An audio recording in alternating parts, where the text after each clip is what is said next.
I don't think there's any doubt for me that I loved Marvel's Spider-Man 2. I adored the game, but that doesn't mean that there aren't things that I would love to see improved or changed for Marvel's Spider-Man 3. So today I'm just going to go over a quick list of things that I'd like to just see improved or maybe some changes to the game heading into Marvel's Spider-Man 3. This isn't anything in depth, but it's just a few things that I think would really enhance the experience for the third game. So the first thing that I'd really like to see in Marvel's Spider-Man 3 isn't anything that's massively going to change the way that the game feels or plays, but it's just something that I think would help with the immersion in the game, and that's the ability to go in and out of certain buildings. Obviously, I don't think it's possible to make every single location in every building accessible. That would just be pretty much impossible to do, but I think like major landmarks should definitely be something that you should be able to go in and out of, and maybe a few coffee shops here and there just to kind of help with that immersion. I think it'd be really cool to be able to actually go inside the Wakanda embassy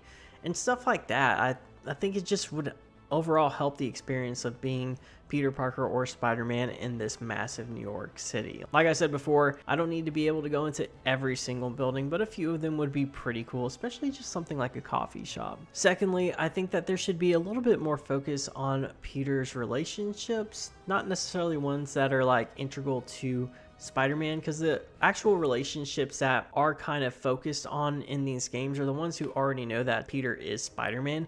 I think some other relationships like maybe Betty Brant or bringing Eddie Brock into the picture would be pretty cool, or just having like some sort of work-life balance. Maybe you're working at the Bugle or something like that, where you're actually interacting with other characters, and there's a focus on these other relationships with Peter that aren't the core people who already know that Peter is Spider-Man. Another thing I'd love to see added in would really enhance just the overall experience in Marvel's Spider-Man 3 would be more dynamic weather and more weather options. I don't know how difficult this would be to be able to pull this off, but being able to change the weather to snow after the game is complete, I think it would be really cool. It would just change New York City completely. Again, I don't know if that's possible on the PS5. It may be way too difficult to do, but I think it would be cool to have just more dynamic weather. Ghost of Tsushima is actually a great actual example of this. In Ghost of Tsushima, there are times where it's raining and downpouring and there's thunderstorms, but it changes over to sun as you like progress throughout the map, or as just more time passes.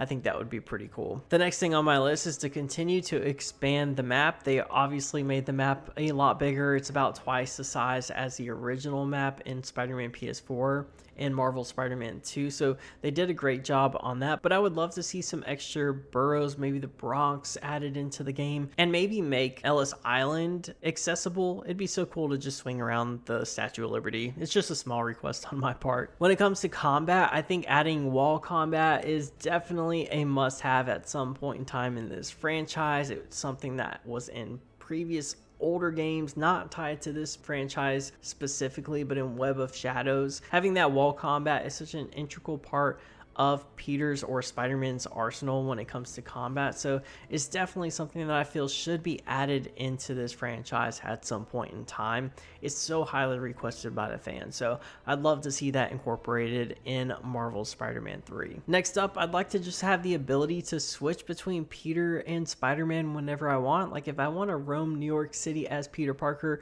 and, like I said, enter a coffee shop just to get that immersive experience as being both Peter Parker and Spider-Man, I think that would be really awesome. So giving us that ability to just go up on a rooftop if we need to, switch out of our clothes and swap between the two characters would be so sick. Next, I would like to see more gadgets back in the game. Now, I understand why they had to take away a few gadgets in Marvel Spider-Man 2, because you don't want to make Spider-Man 2 OP. He has the symbiote suit and all these brand new abilities, and then adding a whole arsenal of gadgets would just make him a little too OP. I totally get that, but I hope for the third game we can get back to incorporating some of those gadgets, because in the first game I used quite a bit of those gadgets, such as like the trip mine and the web bomb.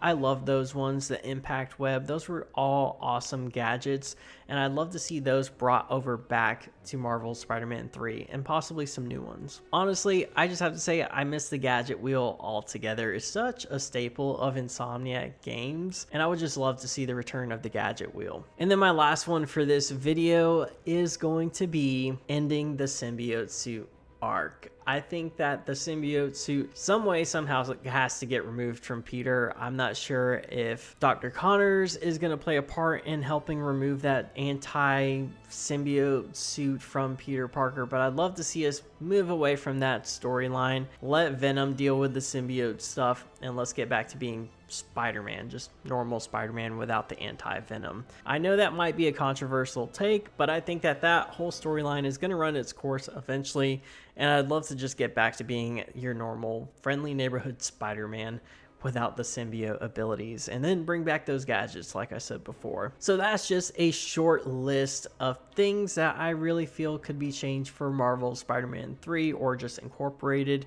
into the game. Obviously, over the years, as we get ready for Marvel Spider-Man 3, my whole list is going to change. I'm going to expand upon these. There's going to be some other things that I'm going to change my mind on. But those are just some key elements I would like to see in Marvel Spider-Man 3. Let me know all your thoughts in the comments down below so we can discuss. Hit that thumbs up if you did enjoy the video. And as always, I will catch you guys on the next one.